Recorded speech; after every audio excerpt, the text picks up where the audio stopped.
అలా మీరు ఈ రోజున వికలాంగులుగా 3,000 రూపాయల నుంచి 6,000 రూపాయల పెన్షన్ తీసుకున్నారు.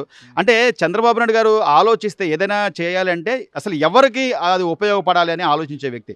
సో గతంలో ఎలా ఉండేది? ఇప్పుడు ఎలా ఉందన్న మీ ఇప్పుడు బాగానే ఉంది. ఎంత వచ్చింది మీకు పెన్షన్ ఇప్పుడు? ఇప్పుడు 3,000 డబుల్ అయ్యింది, 6,000 ఇచ్చాడు. ఉపయోగమేనా? ఉపయోగపడి ఖర్చులు పెరిగిపోయి పెరిగింది. ఇలాంటి వాళ్ళు పనులు చేసుకోలేరు. ఇంట్లో ఇది ఆసరా అవుద్దా? అవుద్దా? చంద్రబాబు నాయుడు పరిపాలన ఎలా ఉందంటో? బాగానే ఉంది. అంటే అప్పుడు పనులు చేసుకోవడానికి ఏమైనా ఉండేది అవకాశం? అప్పుడు ఉండలేదు, తక్కువ పనులే లేవు. ఇప్పుడు ఎట్లా ఉంది? ఇప్పుడు బాగానే ఉంది.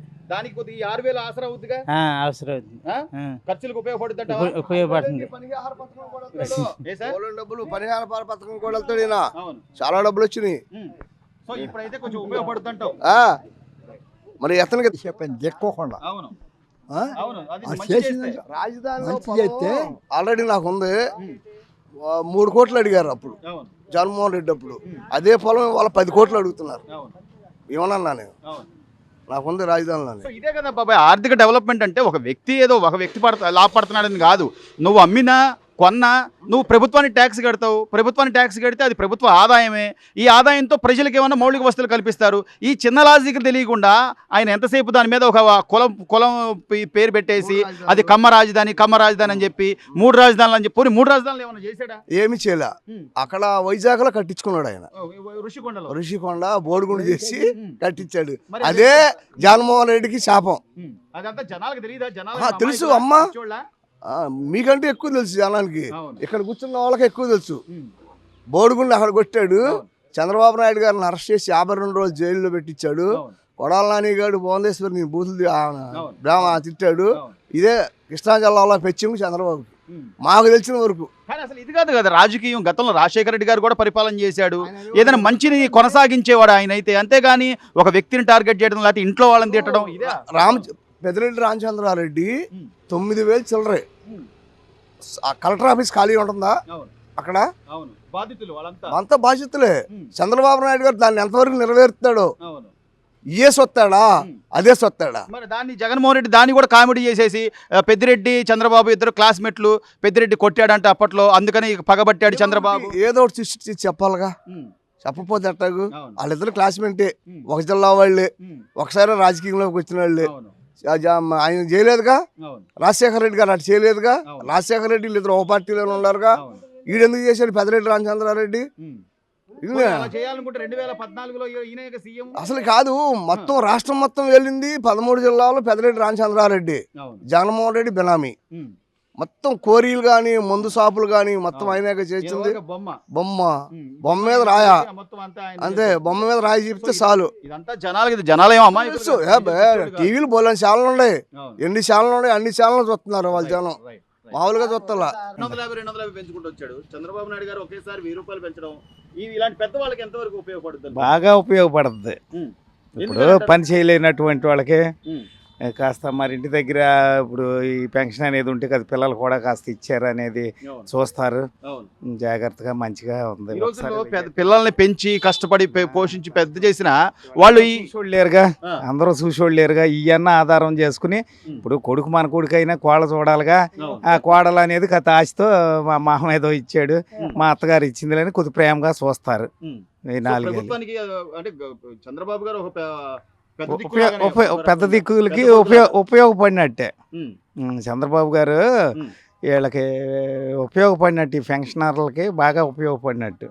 సో కానీ సార్ జగన్మోహన్ రెడ్డి గారు కూడా 2,000 3,000 చేస్తానని అప్పట్లో హామీ ఇచ్చాడు. కానీ 250 పెంచుకుంటూ వచ్చాడు. దానికి తోడు ఇంకా కొన్ని పథకాలు పెట్టడం కానీ ఆటో వాళ్ళకి కానీ వాళ్ళకి వీళ్ళకి అది కరెక్ట్ అంటారా? లేకపోతే ఈ వయసులో వాళ్ళు పని చేసుకోలేరు కదా పెద్దవాళ్ళకి. పని చేసుకునే వాళ్ళకి ఈ పెన్షన్ ఒకసారి 1000 రూపాయలు పెంచడం మంచి కరెక్ట్ అండి. పోనీ దానికి తగ్గట్టుగా ఆ మద్యపాన నిషేధం అన్నాడు, అది జరగలేదు. తీసుకెళ్లి ఆ మందుకు పోసేవాళ్ళు. పోనీ మందు అయినా మంచిది ఉండేదా సార్? మందు వల్ల కూడా చాలా మంది 99% రోగాలతో ఉన్నారు. అంత అవయవాలు కూడా తినేసినాయి అని అంటున్నారు. హాస్పిటల్కి వెళ్తే అంతా ఊరికే గుల్లగొల్లే మనుషులు ఏదో ఆకారంగా ఉంటున్నారు కానీ వాళ్ళలో శక్తి అనేది లేదు. ఆ మందు విషవాయువులాగా తినేస్తుంది జనాన్ని. సో బాగా మద్యం ఇప్పుడున్న చెప్తున్నారు. అంటే ఇప్పుడు గతంలో మద్యం ఉన్న కూడా బ్రాండ్లు- ఇప్పుడు ఈ మద్యం కూడా మార్చాలండి. ఆ బ్రాండ్ మంచిది కాదు, ఏదో తాగేవాళ్ళు ఉంటారు అవును. ఉన్నా కానీ ఆ బ్రాండ్లు అనేవి మార్చాలి. సో వాటి మీద కూడా సమీక్షలు చేస్తున్నారు, కొత్త బ్రాండ్లు రాబోతున్నాయి అంటున్నారు.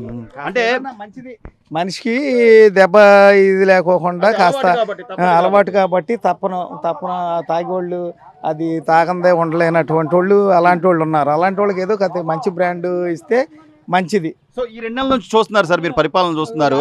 ఈ 2 నెలలుగా జరుగుతున్న పరిపాలనలో కొద్దిగా మార్పులు చేర్పులు కనపడుతున్నాయి. అంటే అమరావతి రాజధాని అని చెప్పడం కానివ్వండి, పోలవరం దానికి సంబంధించి సమీక్షలు కానివ్వండి, కేంద్రం నుంచి 15,000 కోట్ల రూపాయలు మనకు తీసుకురావడం కానివ్వండి, అభివృద్ధి కార్యక్రమాలు బాగానే ఉన్నాయండి. ఉమ్. ఇప్పటి వరకు చెప్పినవి బాగానే ఇచ్చారు. ఉమ్. ఈ పెన్షనర్ అయ్యే అనేది బాగానే ఉన్నాయి. ముందు కూడా ఇక బాగుంటుంది ముందు కూడా బాగుంటుందని అనుకుంటున్నాం. ఈ లేడీస్కి ఫ్రీగా ఛార్జీలు కానీ, బస్సులు కానీ, గ్యాస్ బండ్లు కానీ, ఓకే. మరి ఎంప్లాయీస్ అది కూడా బాగా చూస్తామని హామీలు ఇచ్చారు. అవును. అవన్నీ ఒక్కొక్కటి మనదేదో అది కరువులో ఉంది కాబట్టి, రాష్ట్రం అప్పుల్లో ఉంది కాబట్టి ఒక్కొక్కటి నెరవేరుస్తారనే నమ్మకం ఉంది జనాల్లో అందరికీ. బాబాయ్ పెన్షన్ పొద్దున్నే ఎట్టి పరిస్థితుల్లో పెన్షన్ అందాలన్నారు, అందరికి అందిందా బాబాయ్? అందింది ఎంత వచ్చింది నీకు పెన్షన్? 4,000. 4,000, 3,000 నుంచి 4,000 వచ్చిందా? ఆ, గతంలో ఎలా ఉండేది బాబాయ్? గతంలో జగన్ గారు ఉన్నప్పుడు గతంలో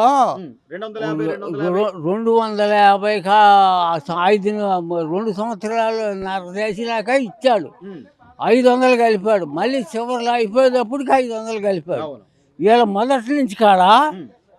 అనుకున్న ప్రభుత్వానికి 7,000 ఇస్తామన్నారు, 7,000 ఇచ్చారు, మళ్ళీ ఇప్పుడు 4,000 ఇచ్చారు. అవును. ఇక ఇక్కడ నుంచి ప్రతి నెల 4,000 రూపాయలు వస్తుంది. ఇప్పుడు మీ ఈ వయసుకు వచ్చేప్పటికి బాబాయ్ ఖర్చులు ఉంటాయి. అంటే మందు బిళ్ళలు కొనుక్కోవడం లేకపోతే హాస్పిటల్. ముందు పిల్లలు అవి కొనుక్కోవాలి అయ్యా. చంద్రబాబు నాయుడు గారు చేయడం మంచిదేనంటావా? ఆ? బాగా బానే ఉందా? ఉమ్. చంద్రబాబు గారి ప్రభుత్వం ఎట్లా ఉందంటావు? ఈ 2 నెలలు చూస్తున్నావు కదా. ఇంకా చాలా టైయాలు ఉండయిగా మా ఏది చేసేవి. అవును. ఇంకా కొద్ది టైం ఇస్తే ఇంకా బాగా చేస్తాడంట. మరి ఇవన్నీ చూసుకోవాలిగా లెక్కలు అవన్నీ. అవును. సో గతంలో ఇక్కడ గ్రామీణ స్థాయిలో రోడ్లు కానీ లేకపోతే కాలువలు కానీ సైడ్ కాలువలు కానీ ఏమి ఉండేవి కదా, పంచాయతీ నిధులనే లేవు. ఇప్పుడు ఇక్కడ ఈ ప్రభుత్వం మారిన తర్వాత మంచి గ్రామాలకు మంచి రోజులు వస్తాయి అనుకుంటున్నావా? మంచి రోజులు వస్తాయి అనుకుంటున్నాం. బాబాయ్ చంద్రబాబు గారు ఏదైతే చెప్పారో 3,000 నుంచి 4,000 పెన్షన్ చేస్తా అన్నారు, అది కూడా ఒక్క రోజులో అయిపోవాలి అని చెప్పి కూడా ఆయన డెడ్ లైన్ విధించాడు. 24 గంటల్లో మొత్తం రాష్ట్ర వ్యాప్తంగా అందరికీ పెన్షన్ పడాలి అనేది ఆయన అని చెప్తుంది. పెన్షన్ వచ్చిందా బాబాయ్? వచ్చింది. ఎన్ని గంటలకు ఇచ్చారు పెన్షన్? 4 గంటలకు ఇచ్చారు. పొద్దున్న 4 గంటలకే. ఆ. ఇప్పుడు ఈ 3,000 నుంచి 4,000 చేయడం మీకు ఎంతవరకు ఉపయోగపడుతుంది అంట? మరి ఎంతకంత ఉపయోగపడుతుందిగా. అంటే ఈ మందు ఖర్చులు కానీ లేకపోతే మందు బిళ్ళలు మందులేగా, మరి మందులే అవుతాయి 3,000 దాకా. సో పెద్ద కొడుకు లాగా ఆ పెన్షన్ ఆయన చెప్పినట్టుగా 3 నుంచి 4,000 చేయడం చేస్తాడు అనుకున్నారా? అసలు ఇన్ని అప్పుల్లో కూడా చేసాడుగా. ఆ. 4,000 ఇస్తాను, 4,000 ఇచ్చాడు. పోయిన నెల ఎంత వచ్చిందండి? పోయిన నెల 7,000. 7,000 చెప్పినట్టుగా 7,000 ఇచ్చాడు. 7,000 ఇచ్చాడు. బాబాయ్ ఏదైతే చంద్రబాబు నాయుడు గారు చెప్పారు 3,000 నుంచి 4,000 చేస్తా అన్నాడు, ఒక్కసారిగా ఆయన చేసి గతంలో కూడా 7,000 రూపాయలు అన్నద మాట ప్రకారం ఇచ్చారు. ఇప్పుడు వచ్చినాయా పెన్షన్లు? వచ్చినాయా? వచ్చేసినాయి. ఎంత ఎంత ఇచ్చారు? 4,000 ఇచ్చాడు. 4,000 ఎలా ఉపయోగపడుతుంది బాబాయ్? 4,000 అది ఇప్పుడు ఈ ఖర్చు. ఏదో ఉండమట్టి మరి అంతకన్నా బాగా ఇస్తున్నాడు. అంతగా 3,500 అవును. బాగా ఇచ్చినట్టేగా. 250 250 పెంచుకుంటే ఆయన వచ్చి ఆయనే పెంచాడు అన్ని. చంద్రబాబు నాయుడే పెంచాడు. తర్వాత 1,000 రూపాయలు 2,500 అని చేశాడు. ఇప్పుడు 3,000 ఇస్తాను 500 ఇచ్చాడుగా. అవును. ఆఖరికి ఏదో ఇచ్చావు 5 ఏళ్ళు అయ్యేపాటికి 3,000 చేశాడు అది జగన్ గారు. అంతే. మరి ఆయన చెప్పినట్టుగా ఇప్పుడు జగన్మోహన్ రెడ్డి గారు ఈ ఆటో వాళ్ళకనో లేకపోతే కుట్టుకూలి వాళ్ళకనో లేకపోతే మంగళ అది కరెక్టా? పెద్దవాళ్ళు ఈ వయసు దాకా వచ్చేపాటికి ఇక పని చేసుకోలేరు, వాళ్ళకి ఖర్చులు ఉంటాయి, బళ్ళని లేకపోతే హాస్పిటల్ ఖర్చులు, అది కరెక్ట్ అంటావా? పెద్దవాళ్ళకి ఇవ్వడం కరెక్టా లేకపోతే పంచుకుంటా పోవడం కరెక్ట్? పెద్దవాళ్ళకి ఇవ్వాలి, ఆటో మంగళ వాళ్ళకి ఇస్తున్నాడు, షాపులు వాళ్ళందరికీ ఇస్తున్నాడు. అంటే ఖర్చు ఇప్పుడు ఇదంతా కూడా అప్పే కదా, ఈ అప్పు ఎలా మరి అప్పు ఎలా తీర్చాలి? అదే ఆదాయం మీద దీని మీద మనమే పొంది అతడు ఎంతకని చేసి ఆయన డబ్బు పెట్టుకుంటాడా? మరి అదే అంటుంది. ఏమండి చెత్త పొందని ఆ పొందని ఎప్పుడైనా చూసావు? చెత్త పొంది ఎప్పుడైనా కట్టావా? ఎప్పుడు గట్ల. సో ఎలా ఉందంటావు ఈ ఇద్దరి మధ్య వ్యత్యాసం? జగన్ గారి ప్రభుత్వానికి ఈ 2 నెలల్లో చంద్రబాబు నాయుడు గారి పరిపాలనకి వ్యత్యాసం ఎలా ఉందంటావు? బాగుంది. జగన్ ఏం చేశాడు? ఇస్తాను తిడతామే కానీ రోడ్లు కానీ లేకపోతే ఏ రోడ్డు బాగుంది? ఏ రోడ్లో వచ్చా? ఇప్పుడు ఏ రోడ్డు వచ్చా నువ్వు? మెయిన్ రోడ్ మీద నుంచి ఇది వెళ్ళి ఆ రోడ్డు వెళ్ళి చూడు అట్లా ఉండవు. అవన్నీ కాదు, అసలు రోడ్లు వేసామా లేదా కాదు, నేను బటన్ నొక్కాను డబ్బులు ఇచ్చాను అన్నాడు మరి ఆయన. ఏమీ ఇలా మాటలు చెప్తే జనాలు 11 సీట్లకు అందుకే పక్కన పెట్టారంటావా? అంతే. ఇప్పుడు చంద్రబాబు నాయుడు గారి పరిపాలన ఎలా ఉందంటే ఒక్క మాటలో చెప్పు. బాగుంది.